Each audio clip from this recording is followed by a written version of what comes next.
Alright, so this is Dale's Island Chili just for Justin and Kristin. And I've been made to wear this ridiculous get-up, but that's because your mom and my wife are here and It suits you. if you can hear her cackling in the background. We're not even drinking yet, Kristin. Or I'm not. And we're not drinking yet. Well, not much. Okay. So, Bye. see you soon. Ooh, somewhere over the rainbow, way up high, and the dreams that you dream of once in a lullaby.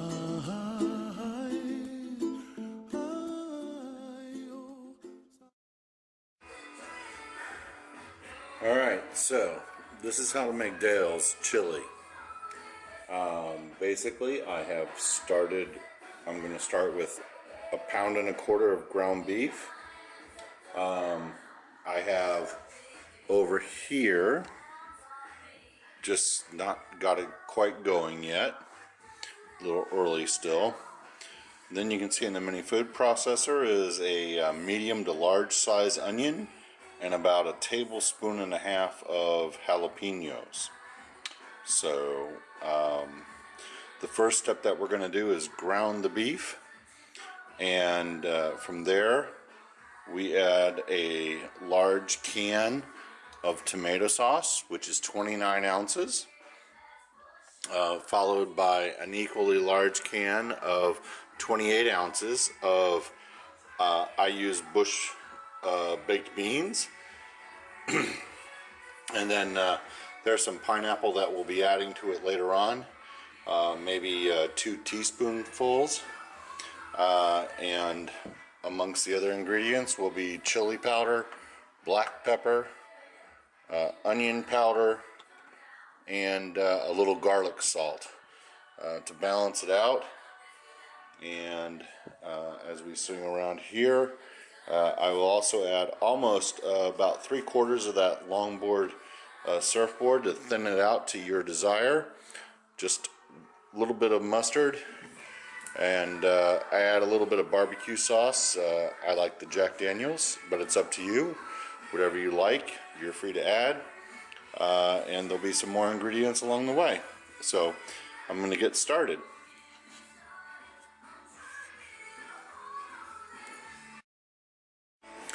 Welcome back. We have our burner going now. So we're just going to ground this ground beef. Get it going nice and good. Now I like to get it all the way cooked.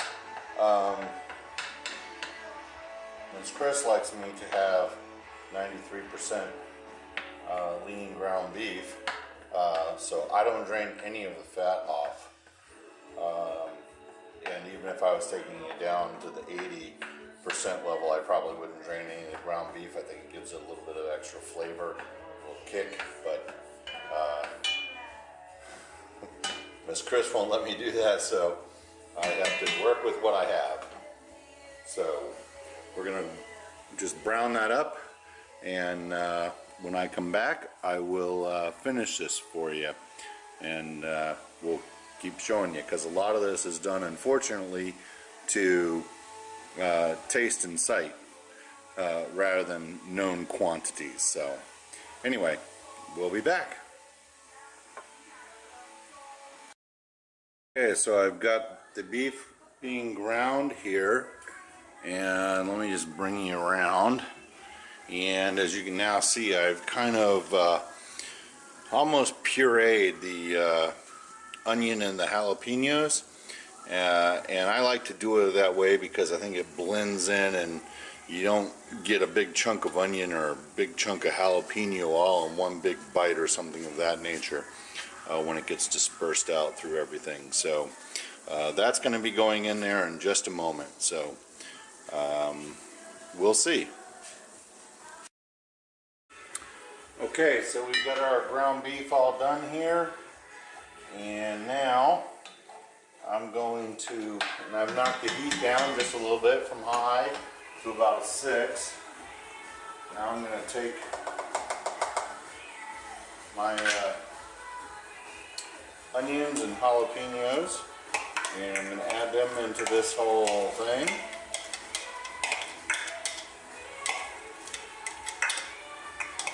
I'm going to let that cook through for just a minute or so. Not really good, but just a little bit, just to kind of incorporate that flavor into the beef. And get it all stirred up through there and get it added in. I think it's important, and I might actually have to add a little bit more onion as we go along, but there's some things that you can do. Just depends on how the flavoring comes out. So let that go for a little bit. See, I got a chunk of onion there. I'm going to chop up a little bit more that didn't get quite diced up. So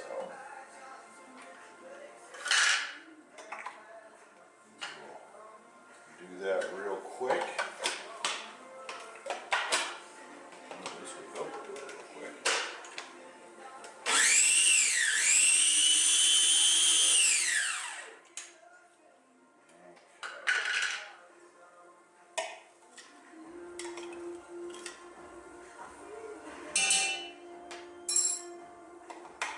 Alright, so now that we've got that going, now what we're going to do is we're going to add the tomato sauce.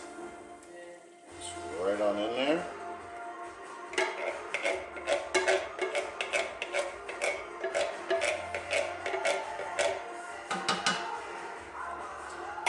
Like that.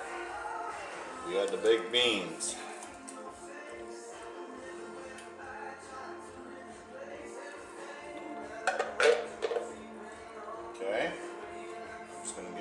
Stir.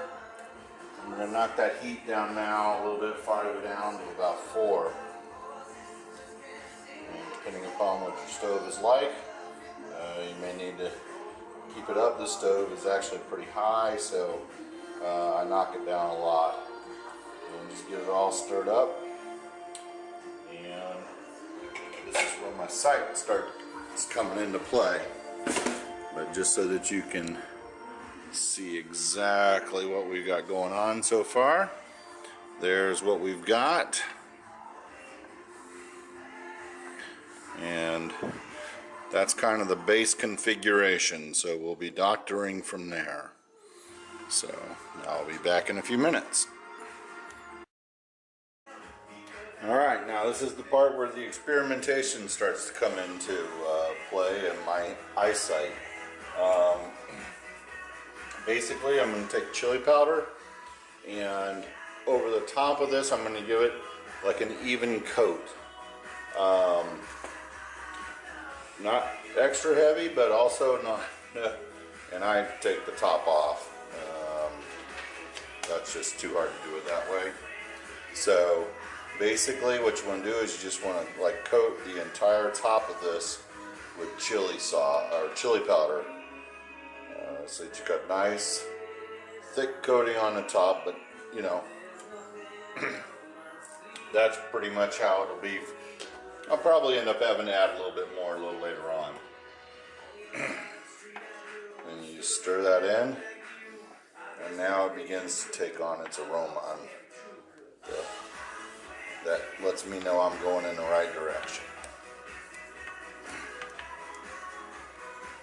Okay. Now this batch looks like it's coming out a little thick. So we're going to add probably about 3/4 of that beer over there when we get there. For right now I'm going to add a little pepper. Again, same kind of thing. I just kind of do it along. I don't add pepper to quite the same level, but maybe like half covered, and then just pull it back a little bit. So if you can see that. And then we start to get those good smells coming through that I know.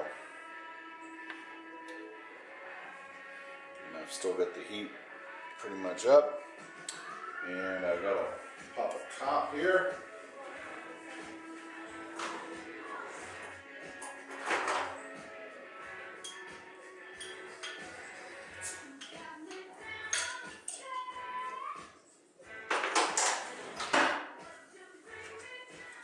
pretty much any lager beer will do. I start off with about half a bottle gone and just stir that in.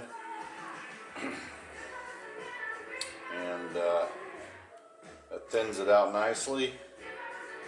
And the thinner you like it, the more beer you can add to it if you'd like. I've had it both ways. I like it a little bit more on the pasty side personally, but that's just me. So, and plus there's some for the cook. Cheers. Okay. Then start off with a good heaping teaspoon of the pineapple. And well, that's actually a tablespoon, I should say. So we do that. Now it's beginning to take on its appearance. I'm actually going to add just a little onion powder. I like a little bit stronger onion, but I don't like to do it through the addition of extra onions. I like to do it through that. It gives a little saltier taste too. And then a couple of splashes of garlic salt. Also give it a little salt, get a little different flavor profile in there with the garlic in there. So now we've added all of those.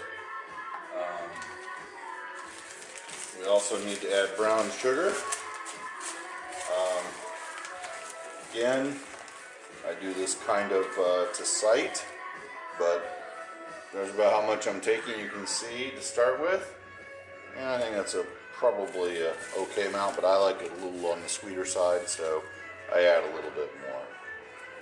Now it's beginning to darken up. I prefer dark brown sugar over light brown sugar. A little more molasses. Again, it's just the flavors that you like. If you like extra jalapenos, go ahead and add them at this point. That's up to you. And now we're going to add just a little bit of mustard.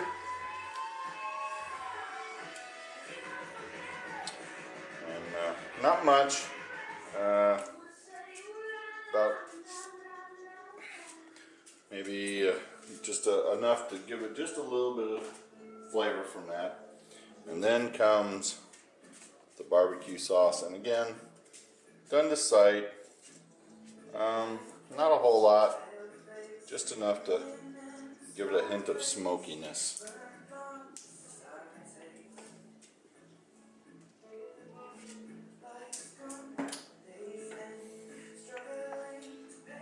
Now we're going to mix it all together and let it brew for just a minute before I sample it. Let's see what we get. I think we're just about there. I know one other ingredient I've got to add.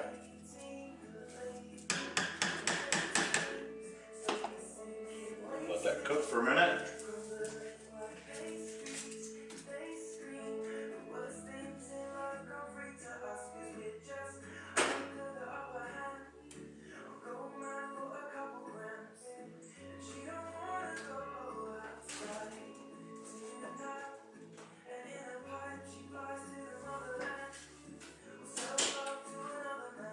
You have some real bacon bits, those are really tasty, but I actually can use Bacos. And again, just a light covering, and those soften up really nice when they're cooked, and just help enhance that smoky bacon flavor. So that is the basics of my chili. It's going to need to cook for about an hour, and then I'm going to test it in about 20 minutes and see where we're at. So we'll be back. Okay, so I've just had a little taste. I was right. It needs a little more chili powder. Again, just trying to stay small with it, but give it that flavor. And I also think it needs extra, a little more black pepper. So I'm adding a little bit extra black pepper. Again, this is all to your own individual taste. So,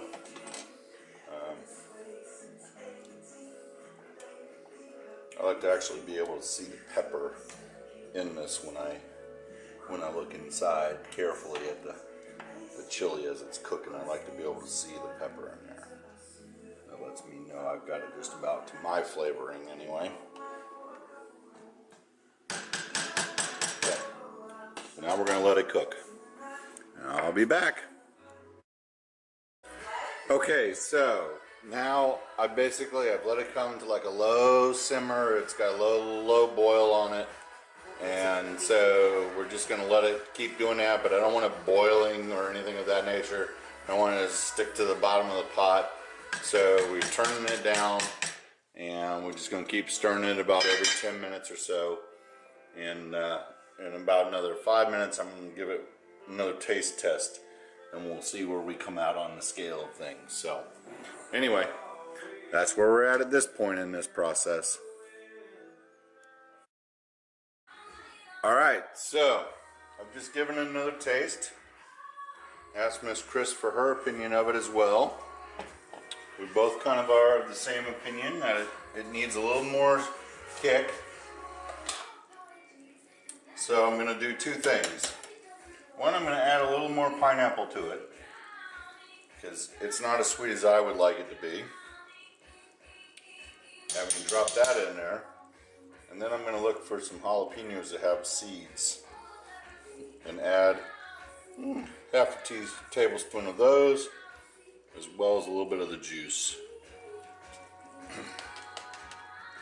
My girls don't like it really hot, so that makes it a little more difficult. I'm going to mix all that up and let it cook down for a little while longer. And turning it all the way down because it's cooking good and fast, and I like this kind of consistency to it. So I'm going to leave the top on so that we don't boil any moisture out. So we will be back in about 10 minutes or so and see how we're doing. Okay, so here's the surprise. Miss Chris didn't buy me the baked beans I ordinarily use. I use the ones that are ordinarily done with brown sugar. And these are not, those were not done with brown sugar, so I'm going to add a little bit of brown sugar to it. I think that's what it's finally really missing. So, anyway, so I'll be back. Alright, so here's the finished product. A little more brown sugar added into it. Because Miss Chris bought the wrong damn beans, as she just acknowledged. No, I didn't. He just doesn't know how to cook. That's anyway, so I hope you can replicate it. Not so much, but make it to your taste anyway. Because this is Dale's Island Chili. So, signing off. I'm sure